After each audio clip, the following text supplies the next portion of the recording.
قرار صاحب څنګه چې سیف الاسلام عباسي صاحب ویلې د بیرته تاسو ته راګرځو چې په افغانستان کې کوم قیادت شتون لري د طالب خلاف، ځکه چې طالب یو رهبری لري، یار څه منظمه رهبری لري، یار څه کیږي یو واحد دریځ لري. جمهوریت تر اوسه پورې لا یو نظریات توحید نه لري، ویشل سیوی د سره یو خاص قیادت نه لري. څنګه به وکولای شو چې د مشکلاتو د خلاصون لپاره یا مشکلاتو نه د وتلو لپاره موږ مبارزه وکړو؟ مهرباني قرار صاحب. نه، جمهوریت خو اول خدا د جمهوری فکر سره دا د فکر په اعتبار باندې د جبهه معلومه ده، د حدود معلوم دي. یو سړی چې په دې یعنی په صحنه کې په د بل اکټر په موجودیت باندې قانع دی او دا په دې سوچ نه دی چې بس ممزرما ټوله زما هغه جمهوری فکر لري. هغه که د هر ډول سړی دی دغه صف معلوم دی او صف جمهوریت دی. جمهوریت په دنیا کې یو ښه ماډل دی د حکومتدارۍ. اکثره پرمختللي ملتونه په جمهوري شکل باندې حکومت کوي. دا زه فکر کوم دا ډېر لویه خبره ده چې موږ د ارزښت او که تاسو دا هدف چې جمهوري ډلې د ټوله یوه ډله سي، دا د جمهوریت نیچر نه دی. یعنی جمهوریت طبیعت دا دی چې په هغې کې تنوع موجود دی. جمهوریت معنا دا ده چې ته به د اقوامو تنوع ته، د مذاهبو تنوع ته، د افکارو تنوع ته، دیو ته به احترام کوي. او د جمهوریت رهبري شته که نشته؟ یعنی په جمهوري صف کې رهبري شته که نشته؟ بالکل شته. موږ ګڼې جبهې لرو، داسې جبهې دي چې په نظامي اعتبار باندې لاسته راوړنې لري، داسې جبهې دي چې سیاسي فعالیتونه لري، غونډې لري. په دې اعتبار هم دا خبره صحیح نه ده چې دې خواته صف نشته. بیا موږ نظام چې دی رئیس جمهور پخپله وویل چې موږ مشروعیت چاته ورکړی نه دی. که داسې ولس چې اشرف غني هلته پاته وای او یو چاته یې دا څوکۍ سپارلې وای، دی بیا په تیاره کې رالوتی وای، هغه به یو حیثیت وای. داسې دی راووت، مشروعیت یې له ځان سره راواخیست. نو دا په دې معنا ده چې که هر وخت بیرته داسې اوس دی دفتاً غږ نه پورته کوي، محدودیتونه به وي، مشکلات به وي، نه به غواړي. لیکن هر وخت چې اشرف غني بیرته غږ وکړي چې زه همغه کس یم چې ملت رایه راکړې وه او زه بیرته تللی سم افغانستان ته، دی مشروع دی. په دغه اعتبار باندې د موږ مشران هم ژوندي دي، د موږ فکر هم ژوندی دی، د موږ جبهات هم ژوندي دي، د موږ سرتیري هم ژوندي دي، د موږ رسنۍ ژوندي دي. بیا د موږ خاصه تن د موږ برخه جمهوریت، یعنی د تبلیغاتو برخه، دا خو هیڅ وخت نه ده سقوط سوي. جمهوریت وخت کې دغه قرار ولګیا او د جمهوریت ملاتړ یې کوو او دغه ننګیالو، دغه مولانا او دغه بلو موږ چې نظام سقوط هم وکړ، موږ نریټیو ژوندی ساتلی تر اوسه پورې. زموږ برخه جمهوریت نه تنها داسې نه دی سقوط سوی، بلکې د موږ برخه جمهوریت ډېر تقویه سوی دی. او علت یې دا ده چې مخالف خپل اخلاقي شخصیت بیخي له لاسه ورکړی. یعنی پخوا که یو اندازه ملاتړ درلودم، اوس په خلکو کې هغه ملاتړ نه لري، رسوا سو، فیل سو، ناکام سو. نو چې ناکام سو هغه البته په دې معنا نه ده چې بهتري نشي راتلی، ډېر زیات کار ته ضرورت ده او ډېر عاجل باید افغانان منسجم شي، ځکه هره ورځ چې دا کار ناوخته کېږي واقعیت دا ده چې افغانستان د تیارو کندو ته پسې لویږي. یعنی 2 کاله مخکې که موږ تاسې یو کار کړی وای د دغه رژیم د شړلو لپاره، افغانان راوتلي وای، امکان لري لږ تر لږه 4 میلیونه افغانان خو بچ سوي وای. یعنې 4 میلیونه خو امکان لري په خپله خاوره پاتې سوي وای. که 2 کاله موږ مخکې راغلي وای، امکان لري د محاصلینو نیمه برخه هم بچ کړې وای، ژغورلې وای. امکان لري دغه وروسته چې په تېرو 2 کلو کې چې کوم فرمانونه د هیبت الله راغلل چې دا کیسه یې نور هم چې پیچلې کړه، لږ تر لږه دغه وحشیانه فرمانونه به نه راتلی، لږ به شرم کېدای د حاکم رژیم، کېدای سي، یعنې هدف مې دا شی دی، کېدای سي دا مسله ډېره په دغه حد کې نه وای. لیکن څومره چې موږ دا شی ځنډوو هغومره افغانستان داسې مرحلې ته ځي چې بیا بیرته ریورس کېدل مشکله دي. سږ کال چې د ترهګرو لپاره دا اوس دوی کوم ښارګوټي جوړول شروع کړي په غزني کې او په بغلان کې او په پکتیا کې او په بدخشان کې،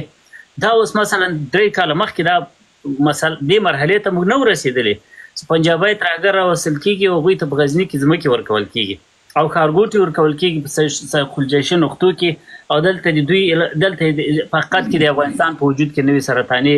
غدې افرازېږي که نه. دغه مستند د شیان واقعیت لري چې پنجابیانو ته د کډوالۍ کمپونه جوړېږي او که نه دا همغه افغانان دي چې د پاکستان یې راشړي رانشړي او دوی مجبور دي چې هغوی لپاره د اوسېدو ځایونه. زه به دا خبره دی دغه اوس مسله دا ده که نه چې اول خو که سړی پوښتنه وکړي چې دوی ولې دا رسنۍ بندې کړي، ولې دا انتقاد بنده، ولې دا راپور ورکول بندي، دا خو په همدې خاطر بندي چې هلته دا څیره څوک پټوي؟ څیره خو غل پټوي که نه. ټوله دنیا کې په فلمونو کې وګورئ وروره چېرته څوک بانکونه وایي څیرې پټوي. دوی دغه د میډیا بندول یا محدودول دا په خپله د څیرې پټولو په معنا ده. دوی که اوس مثلا رسنیو ته اجازه ورکړې وای خو یو څوک به تللي وو د واغاز په دښته کې کابلو په دامان کې به یې ما ته بله ورځ زموږ یوه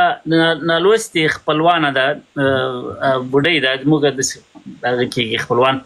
هغې سره مې خبره کولې ما ته وایي او هغه داسې څوک دی زوی په طالبانو کې و، ما ته وایي زوی نه پوهېږو چې څوک دی وایي د کابلو په دامان کې چې څونه سترګې کار کوي دغونه سیمه داسې خلک پرې پراته دي چې خلک په ژبه هم نه ورسره پوهېږي. یعنې دا دغه کیسه نه دلته لاندې دوستان به شاید یعنې درکړي د ایغورو کمپونه په بغلان کې د ټولو خلکو ته معلوم دي، په بدخشان کې د القاعده کمپونه، په پکتیا کې کمپونه، او بیا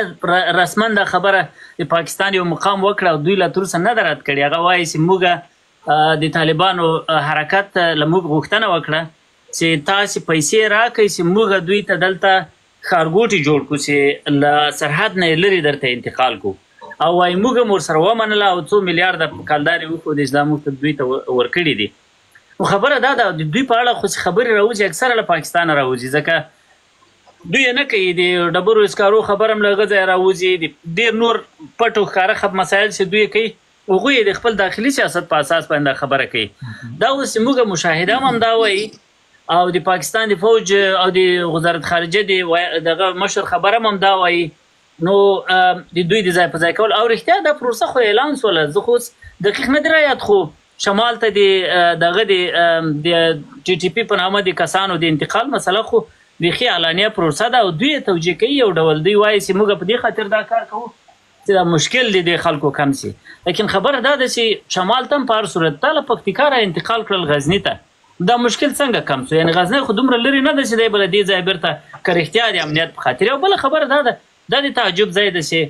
په دنیا کې به مول ځل اورېدلی چې یو څوک خپلو مخالفینو ته پاخه کورونه جوړوي. یعنې پاکستان خپلو مخالفینو ته پاخه کورونه جوړولو لپاره په دومره غریبي کې پیسې ورکوي چې ما مخالف ته د پوخ کور جوړ کړي چې ساړه یې ونه شي. دا په خپله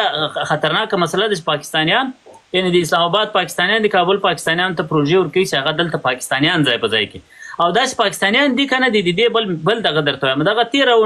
دغه کې چې دا تېر 2 میاشتې مخکې چې په پکتیکا کې برید وسو، په دې برید کې 2 کسان یا ووژل سول یا اعلان وسو چې خو سبا به بیرته راژوندي بیا به له کوم ځای راوځي. یو پکې مفتي منیب بټ و جټ بخښنه غواړم مفتي منیب رحمان جټ، او یو پکې چودري منیب رحمان جټ، او یو پکې چیما ولو. دا دواړه د عمر سټوډیو مشران. عمر سټوډیو ته خپله ژورنالیست عمر سټوډیو درته معلومه ده. د ټي ټي پي دغه څه تولیدات چې کېږي دا د نشرات دا د عمر سټوډیو له لارې کېږي، یعنې تر ټولو مشهوره سټوډیو د دوی دغه د عمر سټوډیو ده. د دې مشر جټ دی، پنجابی دی، یعنې د پنجاب جټ دی. نو هدف دا ده چې ورور دا خو د افغانیت او د دوی چې وایي چې دا د هغه لر طرف پښتانه دي، د پښتنو خبره هم غلطه ده. خو دلته یو خبره ده په بخښنې زه مداخله کوم، تاسو موضوع تسلسل خرابوم د بحث خبرو.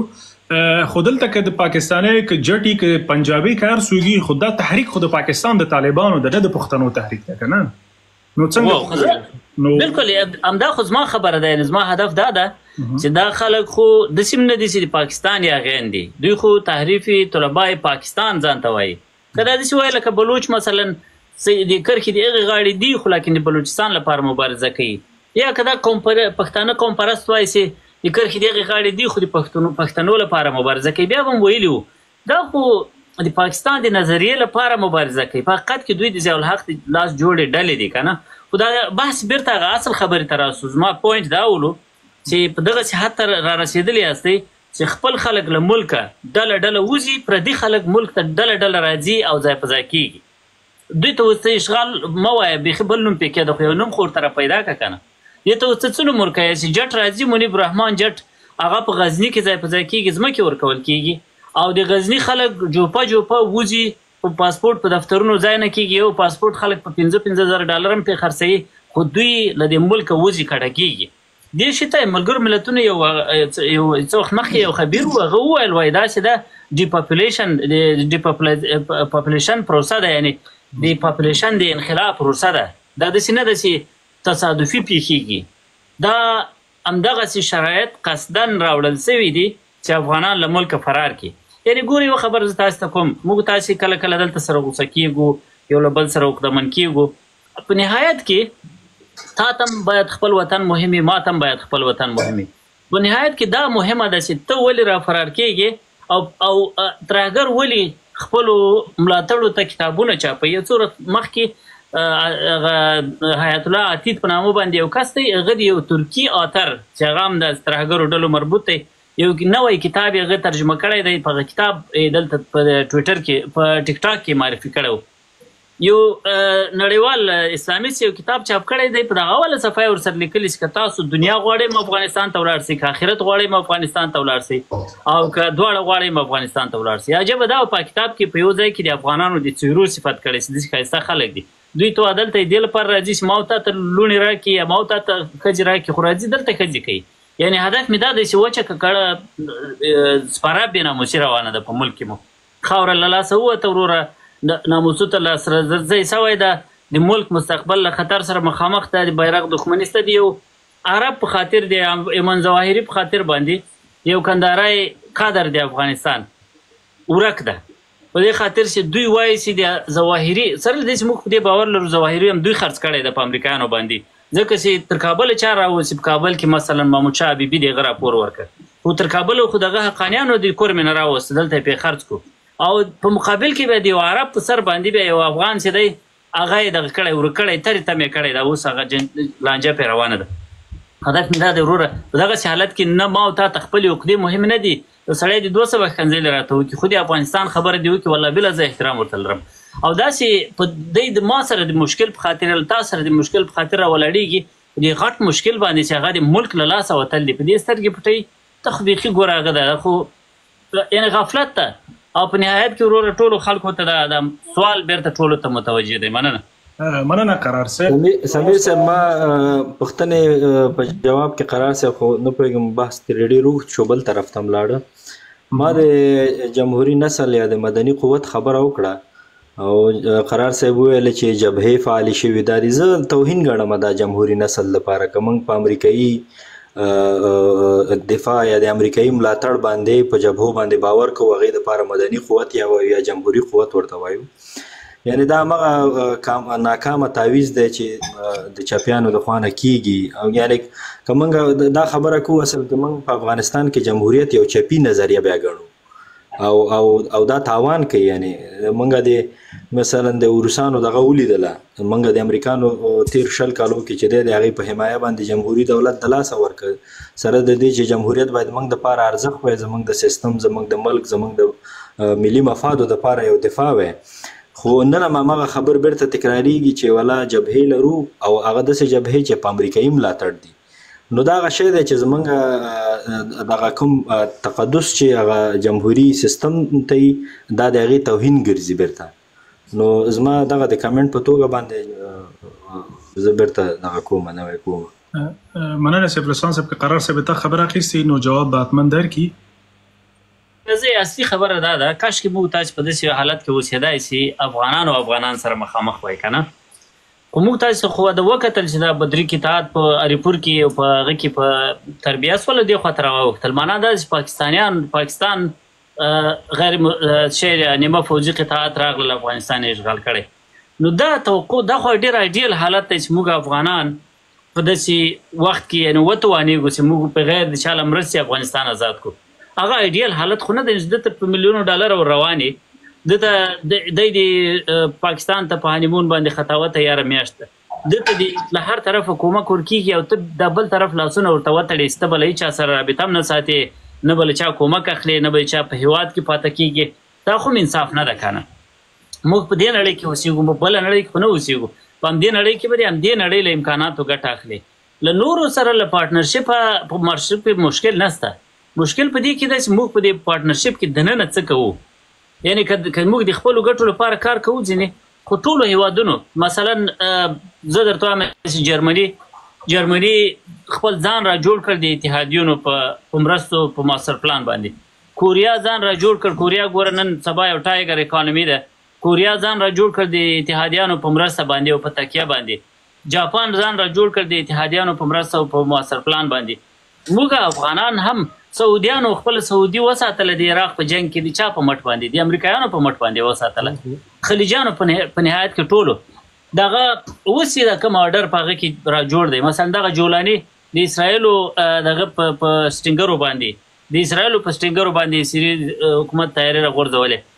دا خو داسې نه ده چې موږ له اسمان راغلي یو چې موږ ته بیا خلک شرایط داسې نه. تاسو به داسې کوئ چې صحابه غوندې به خېټو پورې تیږې وتړئ او تورې به راواخلئ ملک به ازاد. داسې خو نه کېږي. یعنې علمي نه ده، عقلي نه ده. کتابونه راواخلئ ورسئ 200 کتابه په کم فیل سټیټس په جوړېدلو باندې لیکل سوي دي. او دا خبره زه در سره منم چې موږ د جبهاتو د رهبریو په انتخاب کې باید محتاط اوسئ. هلته ما محضاً د حضور خبره وکړه، د کیفیت خبره مې نه ده کړې. کیفیت کې زه د سره موافق یم، ټولو سره موافق یم چې موږ په هر چا پسې ځو باید احتیاط وکړو، باید صحیح معیارونو باندې رهبري انتخاب کړو، باید په تفصیلي ورسره وغږېږو. اما داسې محضاً داسې یو څوک موجود دی چې تاسو وویل چې هېڅ نشته، زه درته وایم چې شته، زه درته وایم شته او تر طالب ما ته ښه دي. یعنې تر طالب ته باور په خدای وکړه چې هر څوک تر یعنې حتی که نهایتا دا خبره داسې چې د پنجاب غلامي او د امریکا غلامي، د امریکا غلامي موږ ته پیښه ده، د روس غلامي موږ ته پیښه ده، ولا د چین غلامي ولا پیښه ده راته. ځکه پنجاب خو درته معلوم ده یوه امریکایي ښځه تللې ده، دا تېره یوه اونۍ په پاکستان کې ده. ټول پاکستان له ملایانو نیولې، پوره د پولیسو قطع یې ورکړې دی، دې هغه کوي. او دا فرون ندي صاحب دا پاکستانیان ورته دا غټ غټ ګیري ملایان دي ورته ناستې صاحب سیسټر ورور هغه د پاکستاني هغه د یوې امریکایي لیونۍ ټول پاکستان په مخه کړی ده. ته بیا د پاکستان بیا د مخایو تفسیر پروت دا خو بیا بیخي ذلت ته کنه. که د یو موږ تاسې هغه د تاسې غلامي بولئ د امریکایانو، دغه غلامي موږ وکړله که نه. او د هغې غلامي له امله په عربو کې د ما حیثیت پیدا سو، په عجمو کې د ما حیثیت پیدا سو، په دغه پاکستان مې سترګې ورسرې وې. د همغه غلامي له امله په دا 20 کاله کې یو وارې د پاکستان طیاره د موږ طرف ته روانه وکړه. د همغه غلامي له برکته موږ په یعنې دا څه حیثیت چې د پیدا کړو هغه دې پیدا کړو. وروره دا نن د پاکستان یوه ویزه ته په $3000 پورې حتی په افغانستان کې خلک اخلي په عاجل وخت کې که نه. نو سړی چې نهایتا دا ووایي چې زه بیخي دا تا خبره در سره واخلم چې دا غلامي ده، دا غلامي تر هغې غلامي ښه ده. مهرباني. سمیر صاحب غوښتل مخکې پوښتنه وکړم کمنټ اخلم. واحد صاحب بخښنه غواړم، واحد صاحب ډېره بخښنه. واحد صاحب دې به تا وخت تا ته حتمن وخت درکوم ځکه د قرار صاحب زه وایم دغه لکه ایډیل حالت ته باید لاړ شو. قتل بیا د بي د مافي په دې فکر باندې چې موږ د یو میړه ولرو او یا د پاکستان یا د امریکایي. متاسفانه چې زه هم دا به زمونږ دپاره یعنې ادبیات نه دي، دا صحیح ادبیات نه دي. میړه ولرو میړه نه، خو دغه د غلامۍ خبر ته وکړه ته چې کوم بهتره. زه دغه سوچ چې دی دا ختمول غواړي. موږ افغانان یو، موږ آزاد یو، زمونږ ملت بخښنه غواړم ته وخت درکوم اندړ بابا ته خپل وخت درکوم تاسو خبره وکړئ. زه وایم دغه یعنې که په دې سوچ باندې موږ خپلو ولسونو ته یا ځوانانو ته دا پیغام پرېږدو چې موږ یو جمهوري نسل یو او بیا دا پیغام ورسره څنګ کې پرېږدو چې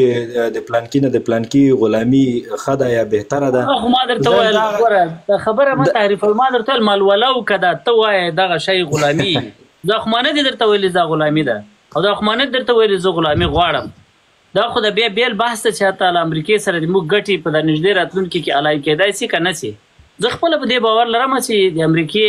تر یو وخته پورې څو پورې له چین سره یو بل آرډر باندې اتفاق نه ده راغلی. د امریکایانو ګټې د ترهګرو اسلامکارو په حمایت کې دي. ځکه خو دا اسلامکاري په افغانستان کې دومره په شدت روانه ده. بخښنه غواړم داسې جمعیت اصلاح ته د 80 مصارف کابل ته راتلل، دا خو بیڅه نه راتلل ورته. یعنې په کابل کې یو څوک په هغه وخت کې د ډالرو په وخت کې په کابل کې یو حویلۍ چېرته پیدا کول، کرایه نیول یو ملت پرسته ځوان لپاره خوب ولو چې موږ یو 100 ملګرو ته چېرته یو اتاق په کوټه سنګي کې پیدا کړو. جمعیت اصلاح 80 حویلۍ درلودې، شفاخانې درلودې، پانتونونه یې درلودل. دغه ټول د موږ پوهېږو چې دغه د استخباراتو پیسې دي په افغانستان کې د ترهګرو لپاره خام مواد د همدوی په وسیله را جوړول، د جمهوریت په فضا کې را جوړول. خبره دا ده چې موږ په دې پوهېږو چې امریکایانو تر یو وخته پورې ګټې په همدې اسلامکارو په همدې ګیرورو کې دي، ځکه دا له انسانانو عقل اخلي، ټولنه مسخه کوي، ټولنه له حرکته غورځوي، تر څو پورې چې موږ د دوی ګټې په دې کې چې دلته چینایان د افغانانو په وسیله، روسان د افغانانو په وسیله، ایرانیان د افغانانو په وسیله خراب کړي، نو دا بیا په ما او تا نه خرابېږي، ځکه زه ته خو د بل چا لپاره امکان لري د خپل وطن جوړولو لپاره له چا سره د تا خبره غلامي ملا وکړو، لیکن د بل د خرابولو لپاره خو دا کار موږ نه کوو که نه، نه یې ته کوې نه یې زه کوم. په دغه اعتبار باندې هغه بېل بحث دی چې له امریکې سره د موږ پارټنرشپ ښه دی یا نه دی، او خبره ما نه ده کړې. کله کله سړی بحث داسې کوي چې هغه اکسټریم نقطه یې راواخلي، ووایي چې یاره که هغه ورډ کیس سیناریو راواخلو چې دا ته وایې چې غلام ده، په دا غلامي کې بیا د پنجابي تر غلامي چې هغه وروره ټول ملک یې یوې لیونۍ ښځې په سر اخیستی دی او ټول ملک یې مخ ته ورته راوتلی هرکلي ته، زه راولاړ سم بیا د هغه غلام سم په دې خاطر چې له امریکا ځان وساتم. نه خو همدغه زه وایم که نه چې د هغې په ځای باندې په خپل حیثیت باندې اوږدمهاله کار وشي او چې قوم ته د دې په ځای دا تربیه ورکړو چې د پلانکي غلام شه یا د پلانکي مه کېږه. زه به یو دوه خبرې وکړم سمیر صاحب، دا د اوږدمهاله شي، دا پروسه د اوږدمهاله شي، په دې باندې د کوشش وشي، خو دا درس د ځوانانو ته نه ورکول کېږي قوم ته چې دا غلامي بهتره ده یا دا بهتره نه ده. دا سمیر صاحب اوس به زه یو دوه خبرې وکړم، خیر ده، زه به بیا لاندې کېږم، بل څوک به راجع کړي، زه دوه خبرې کوم. قرار صاحب رحمت الله صاحب اندر ناصر دوه خبرې کوم، نور د لاندې درته کېږم. واحد صاحب ډېر وخت نه موږ ته منتظر ده، هغه موږ سره لومړی اول خو سلامونه او نیکې هیلې دا ما لپاره مناسبه ولا کې چې مولانا صاحب هم ناست او قرار صاحب هم ناست، زه خبرې کوم. خو زه خالي دا یوه خبره کوم، هغه شرم نه ده چې خالد عباسي خپله راځي د $1 لپاره خپل ضمیر وجدان خرڅوي، ولې دلته راځي بیا وایي چې دا د موږ لپاره ښه دا چا کته که زه نه پوهېږم دوستانو، دا څوک چې وینا کوي لطفا هغه مه کته کوئ، پرېږدئ چې هر څوک خپل نظر ورکړي، شخصي د چا په شخصیت به تعرض نه کوو، نور ته نظر حق هر څوک لري چې په هر فکر یې څومره شدیده وي، لطفا کسان مه کته کوئ، زه نه پوهېږم چې چا کته کدو، زه به عفو غواړم، دا بېرته راپورته کوي، خپل نظر به ورکړي، خو توهین حق څوک نه لري. نو مخکې له دې نه چې اندړ بابا بیا راشي، نو واحد وروره تاسو مهرباني وکړئ، سعادت صاحب تاسو ته مرکلی وایو، ستړي مه سئ، امرخیل صاحب ولي ورور، نو واحد صاحب مهرباني وکړئ، تاسو خپله پوښتنه لرله بیا به ورځو. اول خو سلامونه قرار صاحب ته او اندړ صاحب ته، دوی زموږ مشران دي، ډېر احترام ورته دواړو ته لرو. تاسو ته پته یې سمیر ورور چې موږ سیاست کې داخل نه یو، که زه یم او که سید مقیم سادات صاحب دی، موږ تخنیکي خلک یو، موږ د جمهوریت روزلي قدرونه یو، موږ ما خپله سیول انجینیرینګ په ننګرهار نه کړی، ننګرهار پوهنتون نه، او د جمهوریت د تیر جمهوریت ثمره یو چې اوس په اروپایي هیوادونو کې کار کوو، او دلته کیمیکل او پیټروکیمیکل او نفتي او دغه پروژې ډېر سترې کیمیاوي بټۍ جوړو. زما پوښتنه دا ده چې زه یو لوستی ځوان په توګه د مجید قرار صاحب نه او اندړ صاحب نه زما پوښتنه دا ده چې که جنګ د حل لارې وي، که جنګ تاسو وایي د حل لاره ده، نو په دا تیرو 10 کلونو کې ولې په جنګ باندې نه طالب ختم شو او نه دا جنګ ختم شو؟ او که زما د عدم تشدد چې زه کوم نظریه لرم او کوم څه باندې زه باور لرم، چې هغه کې که تاسو کتلي بنگلاديش کې محصلینو یوازې وکولی شول چې بسته نظام تغیر کړي، که چیرې عامه پوهاوی ډیر شي او ټول افغانان په دې نظر شي چې دا نظام چې دی دا زموږ نظام نه دی، دا زموږ د ځوابګویه نه دی، او د دوی پسې راپاسېږي، نو دوی خو نشي کولی چې 40 میلیونه نفر ټول ووژني. دا خو ناممکنه ده چې یو نظام راشي 2 لکه نفر راشي او 40 میلیونه نفران ټول ووژني. نو آیا دا د حل لاره نه ده چې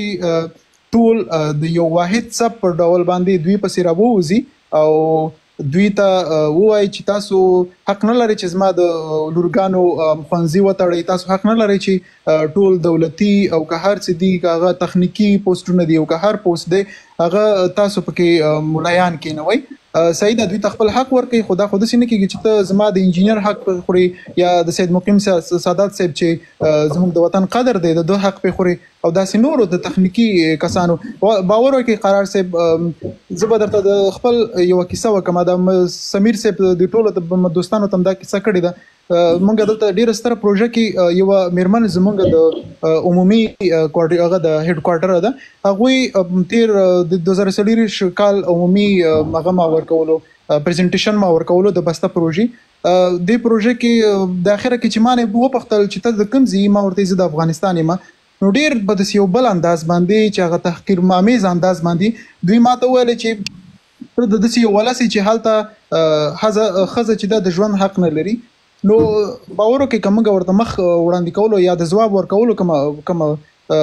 یو څه وجود و زه خپله لکه خاورې چې شي سړی او په خاوره ننوځي د دې نه ماته دا ښه و چې زه په خاوره ننوتم ولې دا زما حیثیت تر هغه لاندې شوی نه وي وروسته بخښنه یې وغوښتله په دې مسله کې خو موږ سترګې باید حقیقت باندې ومنو چې موږ پسترینه خلک یو چې د وطن نیم غم او غاز هم پرې کړی ده او ژوند کوو نو زما هدف دا دی زما د دې ټولو مسایلو خبره ده د مجید قرار صاحب نه پوښتنه هم دا ده چې تاسو که د یو لوستي ځوان ته وایي چې تاسو جګړه وکړئ چې هغه نه ټوپک راخیستی دی نه هغه په جګړه باندې پوه دی او نو په دې باور لري چې جګړه د حل لارې نو اوس تاسو موږ سره کوم کولی شئ چې مثلا جګړه د حل لاره اوسي مهرباني قرار صاحب واحد صاحب ګورې اول خو دا خبره ده چې موږ به زه به ډېر لیونی یم ډېر به احمق یم چې جګړه به طالب افغانستان ته راوړي له اصله جګړې ته به طالب عبادت ویلی جګړه به اصلا هغه لویه جګړه به د امریکا جګړه به طالب افغانستان ته راوړي او مسؤلیت به زه اخلم دا خو ډېر ساده توب ده چې اوس ما ته یو سړی راولاړ چې دغه سړی جنګجو ده او په داسې حال کې چې د جګړې له اوله ورځې دا جګړه د ملک ته بل چا راوړې په موږ تاسې باندې تحمیل کړې ده موږ تاسې ته قرآن اجازه په همدې خاطر راکوي د جګړې چې اذن للذین یقاتلون بانهم ظلموا مظلومان یو او د عدالت بل هیڅ لاره د یو ملت په حیث یو خدای چې فرد په حیث باندې کله ما او تا سره د افرادو په حیث ظلم کیږي او زه جګړه کوم دا هم لا یو خبره ده ملت په حیث باندې خلک له کورو ایستل کیږي او ځمکې نورو خلکو ته ورکول کیږي ملت په حیث باندې دا شرایط داسې راوړل سوي دي شعورا قصدا عمدن چې افغانان مهاجر سي افغانان د ورځې 300 ماشومان له لاسه ورکړي په افغانانو کې بیا په 2 ساعته کې یوه مېرمنه د ولادت امکاناتو له شتون نه مړه سي افغانان د سوی تغذیې ته ولاړ سي دا ټول حالات چې دي اول که په دې څوک بحث کوي چې د حالات تصادفي راغلي دا تصادفي نه دي راغلي ورور دې ته پلان جوړ سوی دی ډېر دقیق پلان ورته جوړ سوی په دغسې وخت کې موږ تاسې هیڅوک هم د جګړې مسؤلیت نه اخلو موږ پوهېږو چې جګړه بد شی ده لیکن موږ دفاع ته مجبوره یو او دفاع او جګړه بل فرق لري موږ ته خو له کمې ورځې چې ما او تا پسې دلته له راولپنډۍ وروره موټر له باروتو راډکېدل او په بازارونو کې به راته چوول کېدل تر دا ننه پورې خو په موږ پسې نور خلک راغلي دي دا اوس هیبت الله یو طرفه جګړه اعلان کړې ده داسې نه ده چې جګړه نسته موږ یې غواړو که ته ورغلې په یا د وژنې یا د هغه رقم د ګورې روزمره د موږ ته سرتېري منصوبین شهیدان کېږي له کورو راایستل کېږي توطیې ورته جوړېږي شکل د هغه بدل دی 15-14 زره نفره په زندان کې سیاسي بندیان پراته دي تش په دې خاطر چې په جمهوریت کې هغوی کار کړی دی په یو بل سیاسي بندیان پراته دي سیاسي درته یادوم نو او تحمل او زغم په دې حد کې دی چې دوی خپل افراد هم په افغانستان کې ګزاره نشي کولی حتی هغه خلک چې ملاتړ یې کوي هغوی هم زړه نه ښه کوي چې افغانستان ته ولاړ شي دوی و جنرال بپین پرون بیا ما ته ښکنځلې وکړې لیکن دی هم چې راوتښتېدو د اماراتو حکومت ته یې وویل چې ما ته په افغانستان کې شرایط نه دي برابر که نه او زه پوهېږم ښکنځلې په دې خاطر وکړې دی خو بېرته کابل ته روان دی مجبور دی هلته خلکو ته ووایي چې زه ولاده اوس هم د تاسې ملګری یم پرون مې هم دغه د یو جمهوریتي ته ښکنځلې وکړې مثال درته لیکن خبره دا ده ورور موږ مسؤلیت مه راړوئ دا مسؤلیت د جګړې د وحشت له اولې ورځې خلکو ته دی چې د فضل الرحمن او د حمید ګل او د بل ټوپکونه یې په غاړه راواخیستل افغان سرتېري به د داود خان په وخت کې په زیړوک کې شهیدانول په پکتیا او په پنجشیر کې به شهیدانول دا اوس خو هغه ولاړ تواب عبدالله صاحب ولاړ تاسې خپل خدای د داود خان عسکر تاسې په پنجشیر او په زیړوک کې ونه وژل زه خپله د حزب اسلامي مدرسه ما ویلې ده موږ ته به یې جنتریانې چاپ کړي په اتاقو کې به راته ځړولې وې په دې جنتریانو کې به د دوی د عملیاتو دا ورځې ټولې وې زما اوس هم په یاد دي په وړکیوالي کې د هغه ورځ به یې لیکلي وې تاریخونه به یې لا په یاد دي چې په زیړو کې په پکتیا کې په داود خان صفاق داودي صفاق او داودي پلانای شي او داود هغه څوک ول چې شپېته کاله 40 کاله وروسته مړی پیدا سو قرآن کریم مخکې په جیب کې یې خو یعنی هغه دومره متدین انسانو او دغه عسكر خو جلبي عسكر او تاسو جلبي عسكر په هغه وخت کې وژل د کرنل امام او د حمید ګل په جګړه په هغه باندې په ټوپک باندې او دا جګړه خو مخکې ته ابو عبد الله ویل وای دغه د شل کاله جګړه او د شل کاله جګړه نه د جګړه تر دې مخکې روانه و په افغانستان کې په 90 لسیزو کې جګړه روانه و دا خو هغه جګړه د قدرت لپاره سره روانه و تر دې اوسه پورې اوسم جګړه دوی کوي او په دې رقم باندې کته ته موږ ته لار وکړي البته زه خبره ته کوم زه د دوی کوم خبره وکړم زه په دې کې د افغانستان او د بنگلاديش بل ځای شرایط فرق لري زه البته د ټولنپوهانې له نظره وایم چې دا په افغانستان کې ممکنه نه ده چې د افغانستان خلک دي ځکه دلته موږ ډېره لویه ښاري ټولنه نه لرو په ښاري ټولنو کې دا ممکنه ده چې اجتماعي حالات او اقتصادي حالات خلک اخري نقطې د غلیان ته ورسوي هغوی راوځي دښمن پسې واخلي کله کله دغسې کې یا حکومت پسې واخلي په مصر کې دا کار ځکه ممکن و چې د مصر ټول پاپولیشن چې دی هغه د رود نیل په 2 غاړو پروت دی مصر په اطرافو کې خلک نه لري ټول دغه د نیل په غاړه د ښارو منځ ته سره ځکه خو قاهره دومره لوی ښار ده په بنگلاديش کې دا کار ځکه ممکن و چې بنگلاديش پاپولیشن تاسو پوهیږئ چې د اسلامي نړۍ تر ټولو ډیر پاپولیشن پر مایل د بنگلاديش ته که نه نه پوهېږم چې پر کیلومتر 1500 نفر دی که څو نفر دی ډېر لوړ تعداد دی نو هلته دا شی ممکنه ده په کومو هېوادونو کې چې خلک یې دومره پاشلي پراته او شکل د معیشت یې داسې لکه د افغانستان چې خلک په زراعتي ټولنو کې د حکومت سره ډېر رابطه نه لري دغه خلک چې دي معمولا اجتماعي قیامونه او د مظاهراتو کلچر او دې ته ورته دا شی نه یې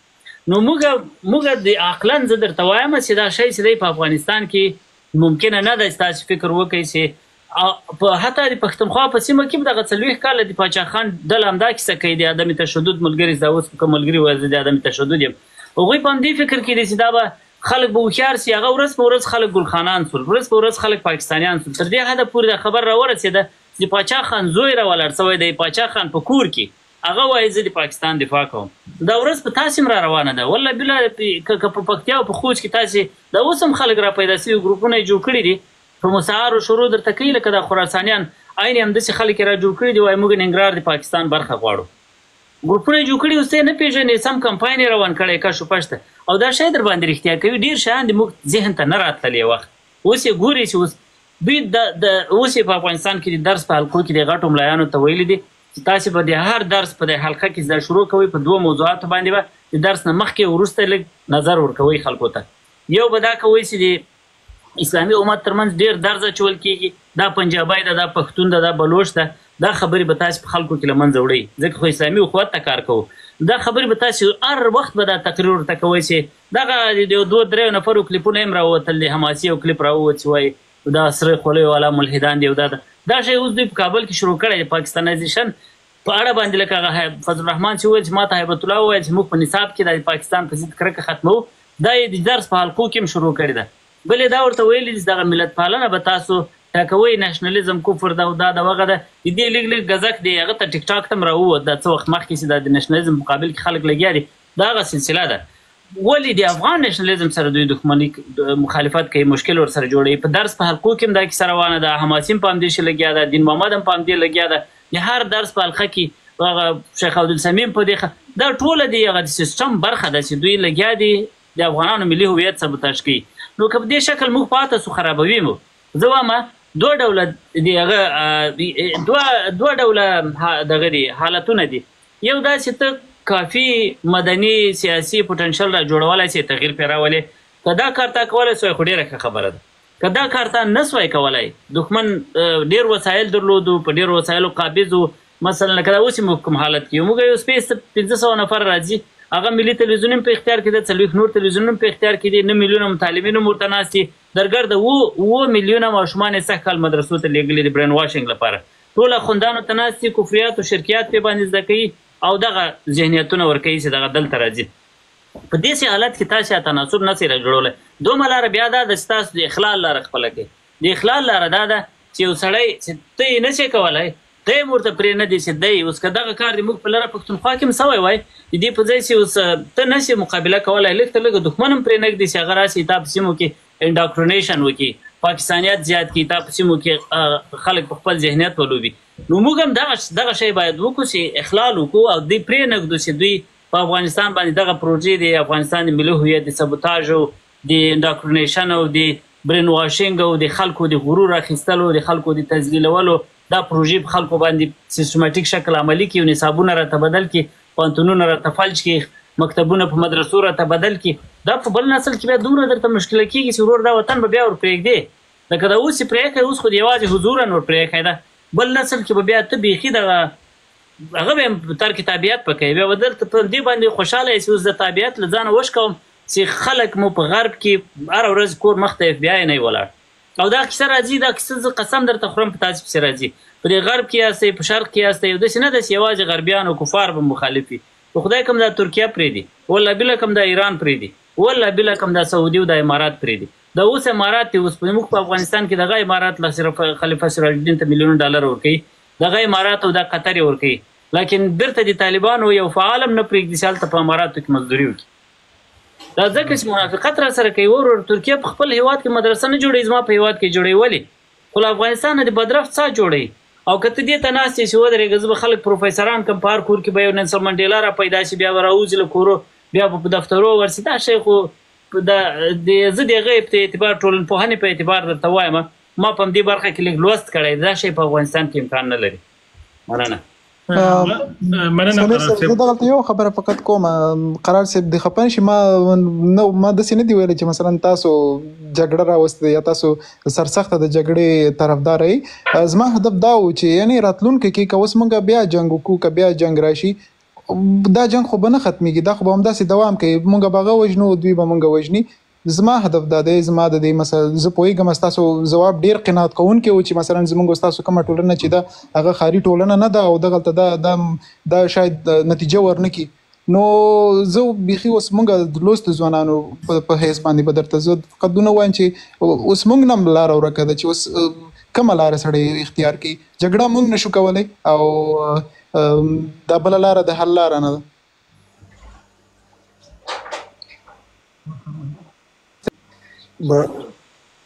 مهرباني مولانا صاحب لکه خبره درلوده مولانا صاحب زه یم که مولانا صاحب دغه ته جواب ورکړي ښه به ځکه قرار صاحب هم یوازې ستړی سي که خبرو ته وکړي اندړ صاحب تمام غوښتل چې راسم دغه پوښتنې هغې ته هم راځي که خو خره چې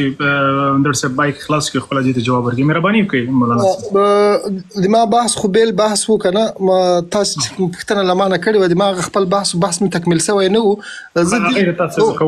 زه هغه به وروسته وکړم زه به دغې پوښتنې ته هم یو ځل راسم که نه دا دغه مسله کنه دلته ما خپل بحث کړی و زه د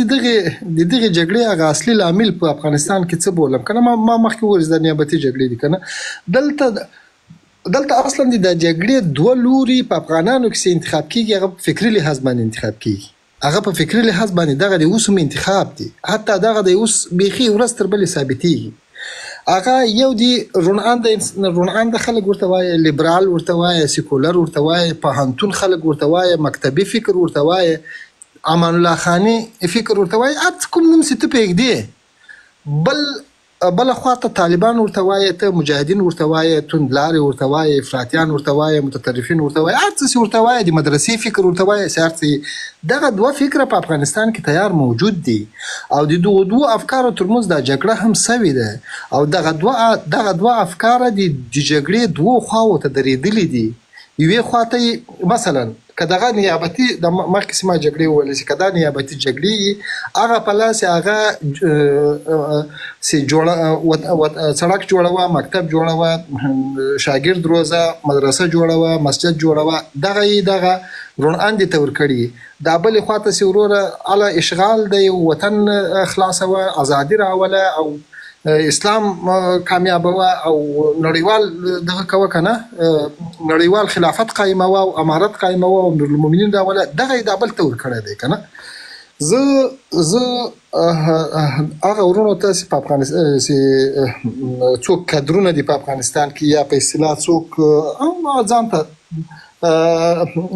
نظامي نه دي البته په فکر کې طالب نه دی یا په فکر کې دا بل اړخ نه دی وروره دا جګړه که ته کوې که نه کوې تا د کور کې یو څوک په چاپېړه وهي که نه ته داسې نسی ورته وایي تا کور مخ ته ولاړ دی یو سړی دی دروازه پسې په لغته در وهي او درځي په تا وهي ته داسې نسی ورته ویلی چې وروره والله ما انجینري ویل دی دا سکانو لغت ما نه دي زده وروره یو سړی په تا باندې روان دی وهي دي درزوي دي له کوره دي باسي بې عزته کوي دي توهینوي دي تحقیروي دي بل ملک ته یې په دغه کړی په میلیونونو انسانان یې پسې واخیستو او هېڅ ګناه هم نسته هېڅ ګناه هم نسته دلته بیا ته دا دغه نسی کولی ګوره په تا څه لازمه ده په ما څه لازمه ده په موږ باندې یوه راټولېدنه لازمه ده څوک چې د قلم کار کولی چې قلم دې وکړي څوک انجینري کار کولی چې انجینري دې وکړي دلته کیسه زه چې څومره فکر کوم زه به بیا د خپل بحث په تکمیل کې راسم چې څه کول پکار دي البته دا ما چې د جګړې یا د یو مرګ داسې وایي چې زه خو جګړه نه کوم زه خو د جګړې دغه نه یم اهل نه یم ځکه چې ما خو جګړه ویلې نه ده وروره زه خو استاد یم ځینې وخت کې هېچا هم جګړې نه وي ویلې د جګړې په باندې تحمیل سي جګړه هېچا هم نه وي ویل ما درته ویل لکه دا داسې جګړه ده لکه د کور په کور باندې یو سړی در ننوځي ته داسې نسې ورته ویلی سې ولا څنګه وکړم ما خو دغه نه دی کړي جګړه نه ده کړې ته مجبوره کېږي د جګړې تپل کېږي او بیا په مجموع کې خو په افغانستان باندې همدغسې جګړې تپل کېږي ما خو څنګه چې تجربه ده په خدای باور وکړه یعنې زه چې وینم چې یو ډېر صالح انسان له جګړې ډېر هم لري خو یوازې غواړي په افغانستان په ټولنه کې فعاله زندګي وکړي هغه جګړې ته اړ کېږي مننه خو اندر څه بدل د تاسو پوښتنه دا لرم چې افغانستان کې د سي قیادت او رهبری ستره چې جګړه رهبری کی چې قیادت چې سوچا افغاني فکر مولانا صاحب ته دغه بل امر کې اضافه کو مولانا صاحب په چا چې اعتماد شو خو درې نیم لک عسکر تسلیم کړ په میدان کې نو سو وایم چې دغه به څه شي حل لاره شي بیا آینده کې چې بیا په اعتماد وشي نه ګوره دا بل بحث دی ستاسې کوی چې درې نیم لکه عسکر تسلیم کړو په دغه کې دا بل بحث دی حتی د جمهوریت سقوط بل بحث دی که موږ په غږیږو زه تا ته وایم ځه صحیح ده زه جګړه نه کوم دا تاسې مخکې دلته د مدني حرکت خبره وکړه مدني حرکت به اول ته تعریفوې مدني حرکت څه شي ته وایي یا مدني قوت څه شي ته وایي مدني قوت څنګه رامنځته کوي مدني قوت څه شی دی او یعنی څنګه یې رامنځته کوي اول د مدني قوت لپاره دغه مدني شعور هم پکار دی د خلک سره رايوځای کوي د خلکو له غږ نه د خلکو د سافت پاور چې ته ورته وایي دا سافت پاور هم یوې دغه ته یو رايوځایوالي ته یو اجتماع ته ضرورت لري دغه شی هم لا ته نه لري یعنی په افغانستان کې دغه معادله د نورو هیوادونو په دغه باندې بدله ده په نورو هیوادونو کې شاید ته وکولی سې په سافت پاور باندې یو تغییر راولې ته سره حتی تا ته خو دلته د سافت پاور یا د مدني دغه قوت یا د مدني څه اجازه هم نشته دی نو ګوره له هغه نه به تېر سو راځه زه هم دا تا ته رالم ښه څه کوې ته څه راسره کوې زه پوښتنه کوم له تا نه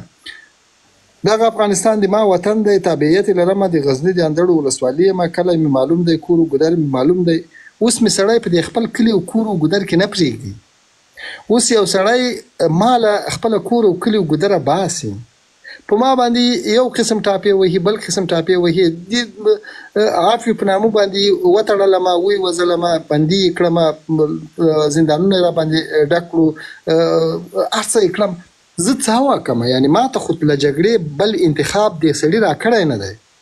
ته راکړه ما ته یو بل انتخاب احزاب دې لغوه کړو دغه مسیران دې سپک کړو دغه دې بدنام کړو دغه دې ووهلو یو داسې سړی دې ورولېږل چې د هغه نه پلار معلوم و نه مور معلوم و نه کور معلوم و نه کله یو ګودر معلوم و ټوپک یې ورسره و او یو مشر یې راویستل وهل یو مشر یې راویستل ورک یې کړو یو بل عسکر راويستل ورکه کو یو بل سړی راويستل ورکه کو یو بل راويستل بندي کو یو بل راويستل ځوان ته دغه سره بیا سره روانه ده ته څه شي کوي زه جنگ نه کوم جنگ مولانا صاحب عزتمن مولانا صاحب خسته بحث وکړه مننه زم دا وایم چې ته تر پرونه واک کې اقتدار کې آیا تا نن ارزیابي کړې ده چې ستا غلطیانې څه شوي چې ته بیا نوې جګړې تلابي کې یعنی که ته په خپل حالت باندې یو ارزیابي ونه لري نو آینده کې بیا هم داسې یو ټکر سره مخ کېږي سیف الاسلام وروره کامیابي زه دا وایم مولانا صاحب سیف الاسلام وروره ډېره بخښنه غواړم مهربانه شي مولوي ته یو خدا مه وایاست ته جګړې تلابي کوې زه جګړې تلابي نه کوم یو بل دا مه وایاست تر پرونه پورې تا سره واک و پلانکی پرونه پورې له ما سره واک نه و دا زه یو خبره عمومي خبره کوم کنه نه زه ګوره زه د آزاد خیال او دغه ته خیر یوسه زه حتی په دغه اعتراض لرم او د پرون سي د خلک ویل وای موږ جمهوریت کوو کنه د جمهوریت تر چتر لاندې سره رايوځي ولا بل غیر متجانس افراد کوي په جمهوریت ارزښتونه پیژندل زوخ پر خدای کوي په جمهوریت باور درلود زوخ پر خدای هیڅ جمهور یعنی دغه نو زه د ماس مخکې د تولس د افکارو کومه جګړه ده یا د فکرونو سره ویشل سوي دي راسي دغه افکارو په بنیاد باندې سره رايوځي سو سره ودرېګو لکه مخکې قرار صاحب اشاره وکړه ویل سره یاره ماته دغه کنځلو مو کې سپکو په خبره بم سره وکي خو د ما د فکر سره به یعنی ما ته په دی ولر باندې سره روان یو یعنی ته به غیر طالب لکه دا طالب سي دا اوس ټولنه د افغانستان په طالب او په غیر طالب باندې ویشل ده ته به د غیر طالب ټول صفه نه سره وځي دا غیر طالب ستې رونان دی دا غیر طالبي ګورته بیا بل دغه صف نه وځي ما بحث په دې کې دی ګور لمو تاسو سره نه قدرت او لمو تاسو سره نه وسایل او ما تاسو په کوم فکر بحث کوو د کوم روناندي لپاره بحث کوو کوم خبره کوو هغه به نه په جمهوریت په دغه ځان نه تړو شو واکله ما سره یا د مسلې سره مخ شو ما ته دا اوس حالت کې سره واقع وو بیا ما ته ما وځه تاسو خدای واکو درل کوم سره پلان کړه تاسو کو او هغه نو ولا ما سره یا هغه ډېر لوی بحث دی جنیوزو دا اوس واقع ما ته پکې واقع یو چې اوس ما ته د سیاسي فعالیت اجازه نشته ما ته له کوره د راوتلو اجازه نشته ما ګوره د کوره د راوتلو اجازه په دې معنی که زه یو سیاسي سړی یم مسیر یم موضوع یو څلس نفر را باندې راجمع کېږي ما ته اجازه نشته حتی د ما اجنډا به دوی دغه جوړېږي دغه د ډاکټر صاحب الله او دغه کرزی صاحب غوره مثالونه دي که زه یو متنفذ انسان یم متنفذ سړی یم په ټولنه کې د ما هر حرکات او سکنات څارل کېږي زه دغسې آزاد نه یم زه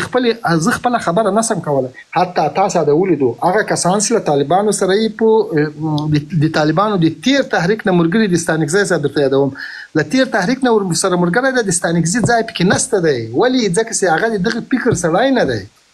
او تاسو به ووینئ ډېر دغسې خلک دلته یوازې ځانونه نیولي دي هسې یوازې لکه هغه موټر په جنګله پسې ځانونه بند کړي دغسې اسناد پسې ځړېږي د اسلامي امارت په موټر پسې ځړېږي نور څه شی نشته دی زه خدای که بیا یا حیثیت یا بیا مقام یا بیا حیثیت هېڅ شی هم نشته دی دا ولې ځکه چې د هغه فکر هخواته دی دا بیا بېل لوی بحث دی چې خالي طالب فکر مننه مولوي صاحب نه بالکل دا تاسې کوو دا دویم دا اوس چې کومه خبره وکړه دا بیا د قرار صاحب ستاسو د فکر لاره بیله ده ځکه که قرار صاحب چې دی شل کلن مشکلاتو ته چې دی افتخارات وایي هغه وایي یعنی موږ زه نه وایم چې یعنی کلي موږ هغې ته بد وایو موږ درلودل شیان هم درلودل د سیستم ایجاد هم درلوده ډېرې پروسې هم درلودلې خو باید نقد هم بیرته ولرو چې قرار صاحب هغه بیرته افتخارات یعنی هغه نقد ته نه ورګرځو ځکه که خودي نقد ونه لرو نو د منسجم کېدو خبره بیا یو داستان پاتې کېږي نو هغه شیان د محاسبې وړ دي هغه شیان د محاسبې وړ دي چې باید محاسبه شي او هغې باندې خو دا ستاسې که فکر خبره نو دا درسته ده او دا یو حل لاره ده چې په نن که خبره کېږي نو تیر به هېرېږي او نوې ارزیابي به کېږي سمیر صاحب اوس خوندې ما نوبت زه به مې د خپل بحث پسې تکمیل کړم د ما د بحث یو ټکي پاتې او ما په لنډو ټکو کې مولانا صاحب دلته نور دوستان هم د هغې شاید تاسو نه پوښتنې لري هغې رنګیزم راغلی ده نور دوستان هم د هغوی به خبرې کوي که په لنډو کې تاسو وایئ تاسو ته حتمن راګرځو تاسو موږ سره اوسئ سمه ده زه به خپل بحث ګوره ما له ما نه تاسو پوښتنه د جګړې په اړه باندې کړې وه د روانې جګړې په اړه ما درته وویل چې د روانه جګړه او تېره جګړه چې د خلک ورته جهادونه وایي او د هغوی ورته ویل ما درته وویل چې دا یوه نیابتي جګړه وه که نه او د هغې لپاره مې هغه دلایل مو وویل او د نبي کریم صلی الله علیه وسلم هغه جګړه مې عرض کړه او د هغو سره مې یوه پرتله وکړه چې تاسو یې وګورئ که نه په وروستیو کې زه راځم د خپلې خبرې د خپلې مدعا لپاره دغه بیا هم ذکر کوم زه وایم چې جهاد یا قتال فی سبیل الله لپاره چې هغه کوم اهداف وي هغه کومه غایه وه د کوم هدف لپاره چې یو کار کوي که نه ځکه چې د تا د هر کار لپاره تر ټولو مهمه هغه هدف ډېر مهم دی ځکه چې ته به هدف ته پکې رسېږي د جهاد فی سبیل الله اهداف چې دي هغه یو هدف یې دا دی چې ته هغه ظلم متجاوز و هغه تا په ټولنه باندې چې کوم ظلم متجاوز دی دا له منځه یوسې دوهم دا دی چې اسلامي دعوت چې دی هغه کوم اسلامي دعوت چې ته کوې مسلمان ټولنه د هغه اسلامي دعوت حمایت کې ملاتړ یې وکړې که نه درېیمه خبره دا دی چې ته په دیني لحاظ باندې آزاد واوسېږې که نه وقاتلوهم حتى لا تكون فتنه ويكون الدين كله لله تاسو به تر هغو پورې جګړه وکړئ تر څو پورې چې په دین ځورونه نه وي. دا فتنه دا مطلب دی. علماو په شرک او په نور باندې ترجمه کړې ده، خو دلته یو هدف همدا دی چې په دین باندې به نه ځورېږي. لکه څنګه چې نبي کریم صلی الله علیه وسلم او ملګري په مکه کې په دین باندې ځورېدو، دغسې به په دین باندې نه ځورېږي. نو دغه یې هغه کلي اساسي اهداف دي. اوس راسه د دغو جګړو اهداف ورته راسه، دغه جګړې ته خدای خپلو اهداف ورته ورسېدې. د کوم ظلم د مخنیوي لپاره چې جګړه کېده هغه ظلم بیرته ونسو. د کوم دینی دعوت لپاره چې ته وایې دینی دعوت خبره کوي، دا نن د مجاهدینو پرېږده، د طالبان راواخله، د طالبان چې د کوم دینی دغه خبره کوي څه شی راغله؟ یعنی کوم دینی اساس، کوم دینی بنسټ، کوم دینی پرمختګ سوی دی په دې ټولنه کې چې له جمهوریت نه دی راغلی دی، د دینی پرمختګ کړی، کوم دینی دعوت ملاتړ سوی دی؟ رابسو هماغه د دین ازادي ته وسړی دغه طالب سي له دینه کوم یو مشخص تعبیر لري، په والله بالله که بل فرد نور دیني ازادي خو پرېږده. یعنی ګوره د اسلامي نظام یوه خاصه دا ده چې د اسلام او د مسلمانانو ترمنځ نور ادیان ډېر په ارامه باندې اوسېدلی سي. والکه له دغه سړي سره دغه بل مذهبي نه سي اوسېدلی، شافعي نه سي ورسره، دا سلفیان ټول ونه وزل، دا د اوس پسې وزن نه، دغه حزبیان نه سي ورسره اوسېدلی. دغه حزب سي له ده سره دغه 20 کاله شریک و خلیف، دغه اخر 2 کلو کې هغه دغه خبره د ورځ وګرځېده راغلی سوله اعلان کړه که نه، په دغه ګناه باندې دا د اوس نیولی دی؟ نه، په دغه ګناه هم نشي دا ورسره راغلی. هم وایي حزب یې نه منل، ځکه چې حزب په فکري لحاظ باندې یوه اندازه تر دوی روڼ دی، هغه نه مني. نو د جګړې هغه اهداف ورته رالو، هغه د جهاد فی سبیل الله چې کوم اهداف دي، زه ما چې وویل چې دغه جګړې هغه جهاد فی سبیل الله نه و، د دوی اهداف هغه د خپلو اهدافو ته نه دی رسېدلی. یو وروستی خبره یې پسې درته کوم، یو وروستی هدف د دغې جګړې دا دی، د دیني جګړو یو وروستی هدف دا دی. دغه د پارس د امپراتوري لپاره چې کله دغه ورغی چې هلکه تاسې دا جګړه د څه شي لپاره کوي، دا دونه غوبل څه راخیستی څه کیسه ده؟ هغه د مسلمانانو دغه استازي ورته ویل وایي نحنو نخرج العباد من عبادة العباد الى عبادة رب العباد. وایي موږ خلک د خلکو له بندګي راباسو د خدای بندګي ته. یعنی موږ وروره دلته یو دغسې یو لوی تبلیغ او یو دغسې یو لوی دعوت راخیستی دی چې هغه انسانان د انساني بندګي راباسو. دا خلکو ولا له خپلو رانیولي، دا نور هم د هیبت الله بندګانې نه کوي. دا اوس د طالبانو په هغه تبلیغاتي دستګاه کې وګورئ، دا څوک چې دغه مخالفت کوي، د ملا هیبت الله خوند دغه فرمان مخالفت کوي چې هغه غیر معقول فرمان هم وي، دوی په تبلیغاتي دستګاه ته ورسئ وایي امیر له سره په غیر شرعي امر باندې امر نه کوي. دا پرون د مالی سره بحث ملواله که دا معصوم دی، د دی بیخي ګناه نه جنې کېږي، دا پیغمبر دی. وایي نه پیغمبر نه دی، خو بغیر له شریعته دی امر نه کوي. نو مالواله که تېروتنه کوي انسان دی. نو زه وایم دا نن دغه هدف د جهاد یا د قتال فی سبیل الله یو هدف دی چې انسانان د انسانانو له بندګي را خلاص کړي، د خدای بندګي ته. د خلکو انسانان د خدای له بندګي را اخیستي دي، یو انسان بندګي ته یې اټاله کوي، یو انسان ته یې په سجده کوي، یو انسان ته یې تذلیلوي او تحقیروي. مننه. بله ډیر خود ټکو ته اشاره وکړه، په دې ټکو کې سره اندر سره زه موافق یم. بعضې باندې تفسیر لرم، اول به دوستان ته وخت ورکو ځکه زه ډېر وغږېږم، دوستان ستړي دي، لاندې ټول کمنټونه راته لیکي. نو اوس کو وخت ورکو امرخیل صاحب ته، بیا سادات صاحب او ولی رور ده، بیا اغلی رنګیزه امرخیل صاحب نظمان وبت مخکې اوس امیر صاحب امرخیل صاحب خبر ولی صاحب تاسو به زه را په غواړم ځکه د ما ذهن کې نه کېږي، ځکه زه باس لاندې کمنټونه هم تعقیبوم، پوښتنې هم باید جوړې کړم. ولی صاحب تاسو وغږېږئ، امرخیل صاحب په ډېرې بخښنې ګرانه، خالد صاحب تاسو ته، قرار صاحب ته، مولوي صاحب ته او د باس ټولو دوستانو ته سلامونه او نیکې هیلې وړاندې کوم. یو وړکی نظر لرم، د دقت اورېدو غوښتنه مې سیف الاسلام رور نه ده چې دا ورته لږ خوږ وخت شي، که په اخره کې ورته معقول جواب لرو ده ښه به وي، که نه بیا د مولوي صاحب یا قرار صاحب په خپل نظر ورکړي. بې له شکه چې جګړه بدبختي ده او جګړه همیش په هر ځای کې بدبختي راوړې ده، خو د حل لاره څه شی ده؟ زما په اند باندې که طالب جګړه نه غواړي نو د حل لارې به دا سیاسي حل وي.